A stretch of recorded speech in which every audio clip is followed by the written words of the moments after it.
marwa makawuono. Wachaka ni weche manyien ni ogai mar Azimio Raila Odinga koro seyo Obila kuom tulo manomuoch kawuono e kinde ng'anyo mar pingo tend Kenya Kwanza. Odinga ne ok oyudo thuolo mar chopo alap ma Kamkunji kama ne odhi chake ayanga ng'anyo makawuono e boma ma Nairobi kaendi. To kaka jafwambo marwa Eric Owenga lero, Odinga oramo ni onge dok chien e chenro mar keto sirkal tesre. E tielo mar ariyo mar ng'anyo tich adek makawuono, Obila nonenore ma oriedo mokalo mar geng'one ogai mar Azimio Raila Odinga e chopo e pap kata e ndara mar telo ne ng'anyo.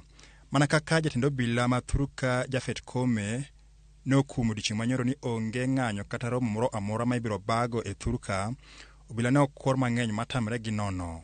E paro Odinga ma karen bende ne ok odong' chien ka Obila ne ochopo kendo ogoyo kambi apaya madonjo e dalane, kata kodoko ne ok oyangore ka bende Odinga owuon ne nitie e dalane.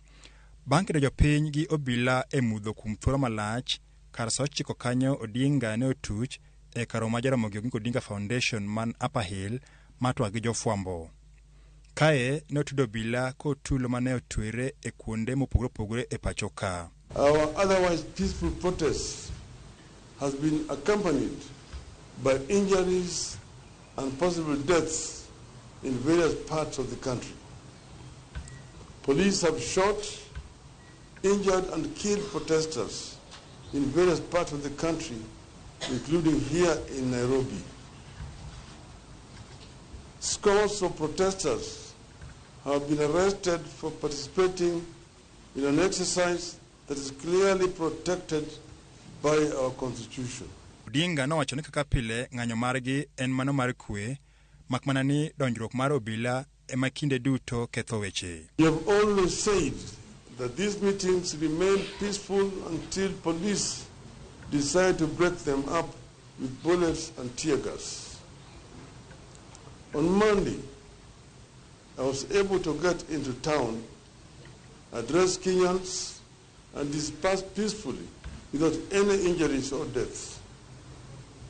This was because police did not try to break up the meeting. Yesterday, we were at Kenyatta Market.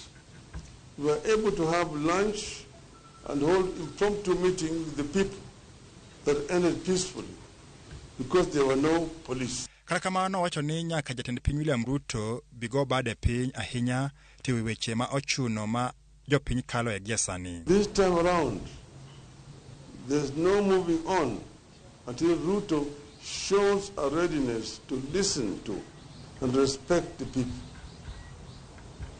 People deserve a deal, not bullets and tear gas.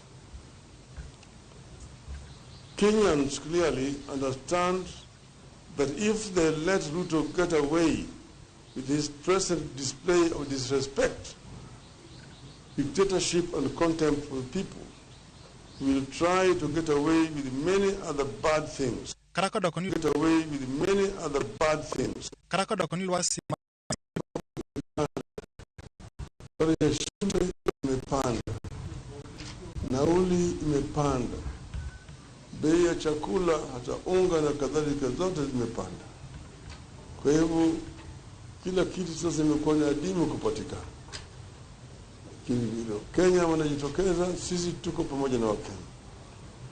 Sisi kama wana Azimio tuko pamoja na Wakenya. Igeno ni tend Azimio biro keto romo tich ang'wen mar jumani mar podo wach e wi okang' machielo.